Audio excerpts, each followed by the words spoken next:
Today I'm going to be reading from Proverbs, and I'm reading Proverbs 14:4 in the NLT.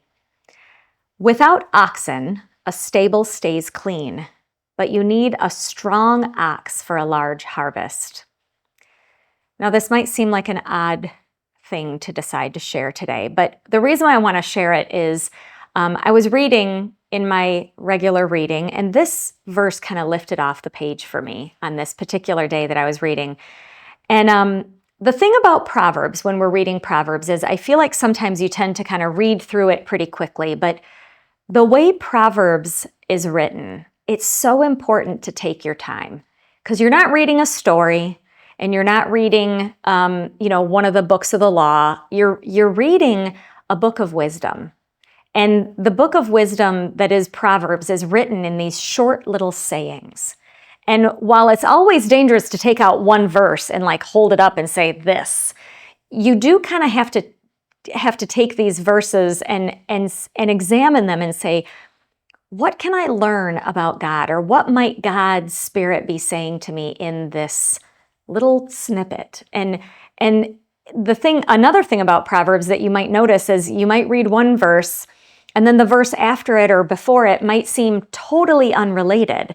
And the further you dig, there usually is this thread that runs through a chapter or runs across verses. But I want to read this again, and then I want to tell you, as you even sit and think about it, I want to tell you about what this is saying about us.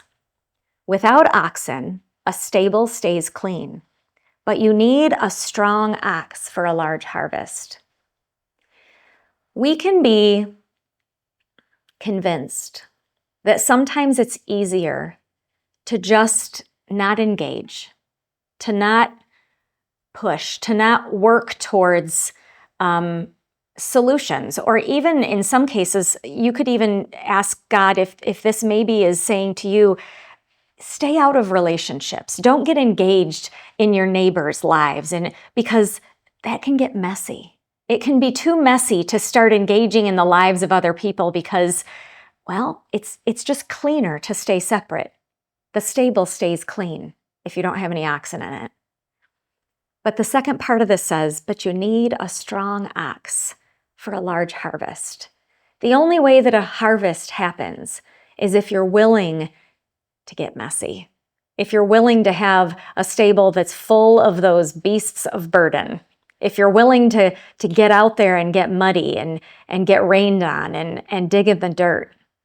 And I think sometimes it's easier for us to look at just the here and the now and not realize that sometimes we're called, just like Jesus was called to come into our mess, to help us through, to be our Savior.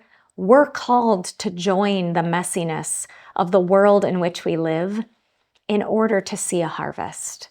And so this verse, it's so layered and it's so nuanced, but this is a perfect example of how we can get stuck in a place where we can say, I don't want to engage. I don't want to speak out even maybe. I don't want to get involved in whatever this is because it's messy.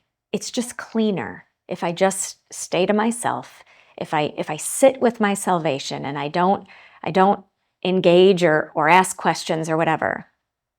But what we're called to is the mission of Jesus, which was to seek and save the lost. And you can't be about that kind of a harvest unless you're willing to get messy. So read this for yourself.